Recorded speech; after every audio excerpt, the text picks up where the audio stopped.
आज रोजी वटेश्वर माध्यमिक विद्यालय वडगाव लांबे या शालेय प्रेमायसेसमध्ये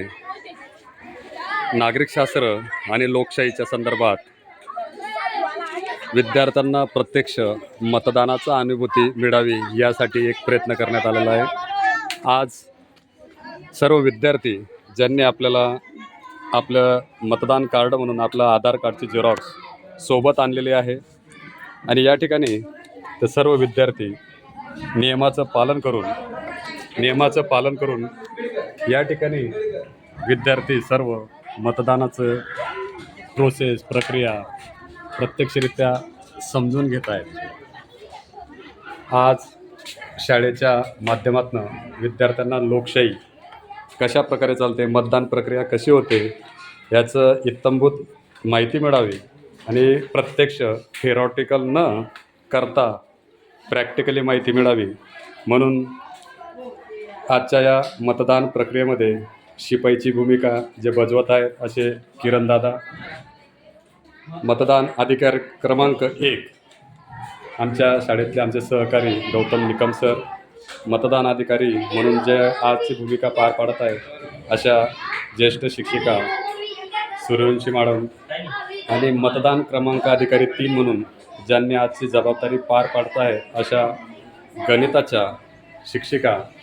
वाघ मॅडम आणि या सर्व निवडणूक प्रक्रियेवर ज्यांनी अतिशय बारकाईने लक्ष ठेवलेलं आहे त्या आजच्या मतदान प्रक्रियेच्या केंद्राध्यक्षा म्हणून ज्यांनी आज कार्यक्रमाचं आमच्या शाळेच्या कर्तव्यदक्ष मुख्याध्यापिका जोशी मॅडम यांच्या माध्यमातून केंद्राध्यक्षाचे सर्वच जबाबदारी या ठिकाणी पार पडल्या जात आहेत आणि हा कार्यक्रम विद्यार्थ्यांना प्रत्यक्ष समजावा याच्यासाठी त्यांनी सहकार्य केलं असे आमचे अमोलदादा। प्रत्यक्ष विद्यार्थी या ठिकाणी येऊन गोपनीयतेचा भंग होणार नाही, प्रत्येकाचंच मतदान अतिशय काटेकोरपणे या मतदान पेटीमध्ये टाकलं जात आहे। कारण खऱ्या अर्थाने आज लोकशाहीमध्ये निवडणूक आयोगानुसार EVM बॅलेट मशीनचा वापर केला जातो, परंतु तो खर्च बघता विद्यार्थ्यांना प्रत्यक्ष कागदी बॅलेट पेपरवर कसं मतदान घेतलं जातं, सुरुवातीला 1 नंबरला विद्यार्थी आल्यानंतर त्याची ओळख पटवणे आणि या ठिकाणी जे मतदार येत आहेत त्यांना ओळखण्याची जबाबदारी जे 4 उमेदवार आज उभे आहेत त्याच्यात महिला राखीव म्हणून 2 मुली विद्यार्थिनी आणि जनरल पुरुष म्हणून 2 विद्यार्थी, तर त्यांच्यासाठी मतदार प्रतिनिधी काय काम करतो, मतदार प्रतिनिधीची भूमिका, त्यांच्याकडे असलेले मतदार यादी प्रत्यक्ष या ठिकाणी नोंद केली जात आहे की किती विद्यार्थिनी यांनी मतदान केलं आहे आणि खऱ्या अर्थाने प्रत्यक्ष वास्तव स्वरूपात अनुभूती देण्याचं काम या ठिकाणी विद्यार्थ्यांना दिलं जात आहे। 1 नंबर टेबलवर प्रथमतः त्यांचे आयडेंटिफिकेशन चेक केले जाते आणि तोच विद्यार्थी आहे किंवा नाही याची शहानिशा करण्याचं काम मतदान प्रतिनिधी अतिशय चोखपणे या ठिकाणी पार पाडत आहेत। नंतर मतदान क्रमांक टेबल नंबर 2वर त्या ठिकाणी जसं यादी भाग क्रमांक मतदार क्रमांक असतो तो या ठिकाणी दिला जातो आहे, परंतु विद्यार्थ्यांचं कॅटलॉगनुसार त्यांचा रोल नंबर या ठिकाणी मतदार यादी भाग क्रमांक म्हणून आपण नोंदवून घेत आहोत। आणि तिसऱ्या ठिकाणी जर आपण बघितलं तर या ठिकाणी 2 नंबरच्या टेबलवर त्यांना लिंक लावण्याचं, शाई लावण्याचं काम देखील केलं जात आहे की कोणत्या बोटाला शाई लावली जाते हे देखील त्यांना प्रत्यक्ष कळावं। आणि 3 नंबरच्या टेबलावर जे 4 उमेदवार आहेत त्याच्यात मतपत्रिका, महिला राखीव 2 ज्या विद्यार्थिनी आहेत कक्षा इयत्ता 10वीतल्या, नंतर जनरल पुरुष म्हणून 2 मुलं यांची उमेदवारी या ठिकाणी दाखल केलेली आहे। अतिशय काटेकोरपणे आणि निवडणूक आयोगाच्या अनुषंगाने ज्या प्रकारे प्रत्यक्ष निवडणूक घेतली जाते तो अनुभव या ठिकाणी त्यांना देण्याचा प्रयत्न केला जातो आहे। या ठिकाणी केंद्राध्यक्षांच्या मदतीसाठी शाळेतील शिक्षिका पाटील मॅडम हे देखील त्यांना या ठिकाणी सहकार्य करत आहेत। स्त्री आणि पुरुष मतदान किती झालं त्याची आकडेवारी असेल ती देखील या ठिकाणी प्रत्यक्ष या ठिकाणी नोंद केले जात आहे आणि दर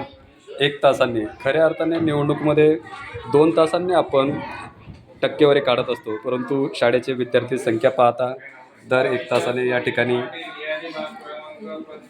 विद्यार्थ्यांची मतदानाची टक्केवारी देखील काढली जात आहे. आणि या ठिकाणी जो मतदान कक्ष आहे त्याचा जरी विचार केला तर तो अतिशय गोपनीय आणि जेणेकरून मतदान कुणाला केलं जात आहे याची कल्पना न लागावी अशा ठिकाणी त्याची मांडणी केलेली आहे. आणि मतदान पेटी या ठिकाणी झालेलं मतदान त्या पेटीमध्ये टाकून आणि उद्या या मतदानाचा निकाल देखील लागणार आहे. प्रत्येक विद्यार्थी अतिशय हिरारीने आनंदाने मतदान प्रक्रिया समजून घेत आहेत. एक महिला एक पुरुष या प्रकारे या ठिकाणी मतदान सुरू आहे आणि ज्यांचं मतदान झालेलं आहे ते मात्र निवांत या ठिकाणी शाळेच्या प्रिमायसेसमध्ये ज्यांनी मतदान केलं आहे ते मात्र या ठिकाणी उभे आहेत. आणि काही ज्यांनी मतदान झालं ते मतदानामध्ये कोण विजयी होणार कोणाचा पराजय होणार याच्या संदर्भात जे चर्चा करत आहे अशा विद्यार्थिनी देखील या ठिकाणी बसलेल्या आहेत. त्यांचं देखील मतदान कसं झालं, किती टक्के झालं, कोण उमेदवार निवडणूक जिंकणार, कोण हारणार, अतिशय खेडीमेडीच्या वातावरणात या ठिकाणी मतदानाची प्रत्यक्ष प्रक्रिया राबवण्याचं काम शाळेच्या माध्यमातून विद्यार्थ्यांना या ठिकाणी दिलं जात आहे. आणि जे 2 उमेदवार होते, जसं मी तुम्हाला सांगितलं की महिला राखीव म्हणून 2 उमेदवार होते, त्याच्यातील एक उमेदवार या ठिकाणी निवांत बसलेले आहे. कोणतेही प्रलोभन न देता लोकशाही बळकट करण्यासाठी, लोकशाहीला जिवंत ठेवण्यासाठी